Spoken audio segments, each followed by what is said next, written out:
I understand that my life hasn't been like that. It may look like this right now, but that doesn't mean anything yet. Someone who is rich today may become poor tomorrow. Someone who is poor today may become rich tomorrow. Someone who is sick today may be healthy tomorrow. Someone who is healthy may become sick. Everything changes, so we don't know what awaits us. That's why, let's put it this way, I know from my own experience that nothing truly belongs to me.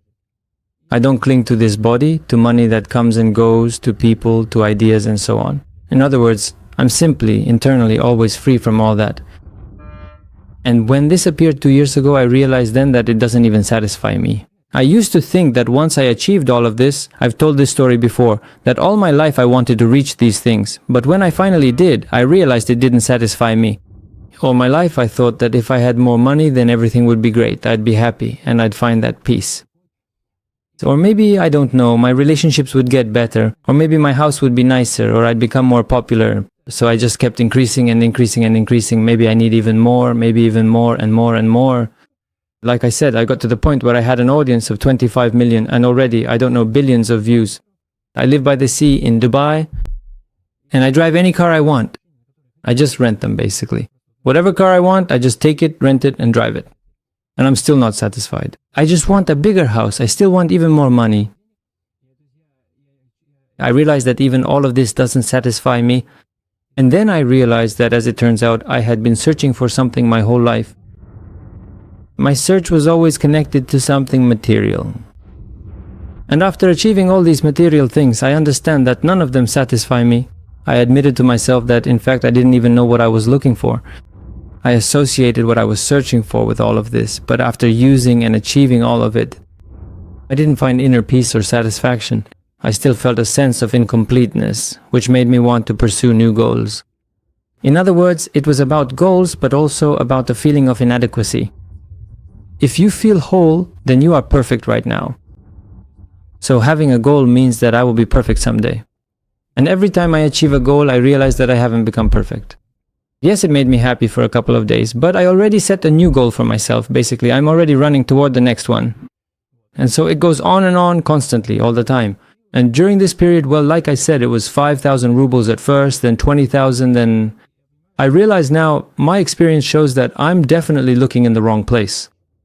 Yes, all my life I thought it was connected, but after going through this journey, by the age of 28, I realized that no, it turns out it's not. This sense of satisfaction isn't connected.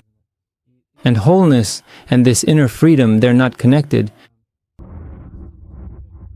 to what, let's say, you have. To the fact that I have material possessions, the things I own. And I realized there was only one place left where I hadn't looked.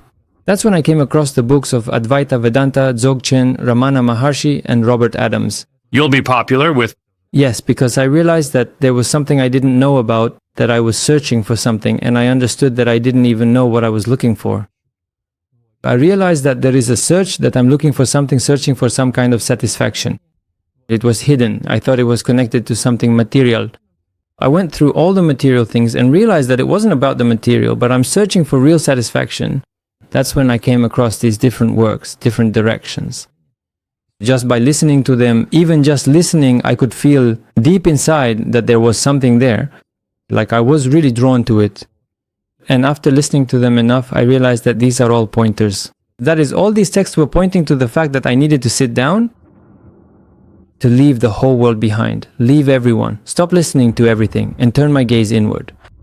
In other words, to engage in self-inquiry. And when I did that, I basically went on a retreat.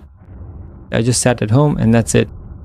I went through a retreat. It's just a long story, I've talked about it many times before. Was dark retreat or regular one? They were combined. First, I shifted my attention from the mind to the present moment and then did the dark retreat. So it all happened within 1 week. So I sat for 9 hours every day. That's a total of 9 hours a day, 3 hours, then a break, another 3 hours, another break, 15 minutes, and then 3 more hours. And I did this every day until I was finally released from the mind, until my attention shifted out like this. And then already in the dark retreat, you are completely immersed in the process of self-inquiry, seeing that I am not thoughts, I am not feelings, I am not the body, I am not this whole world, I am that which manifests all this, I am awareness, I am before everything, I am that which is unchanging, eternally present. This is discovered through experience, and your attention moves out of the mind and you become aware of yourself as every point in space. You become aware of yourself as everything that exists in experience. That is, just as you feel sensations in experience, just as you feel water in experience, you also realize in experience that you are everything, you are more. In other words, this construct, the idea of a separate self, collapses. And when it collapses, who is it that realizes their wholeness and perfection?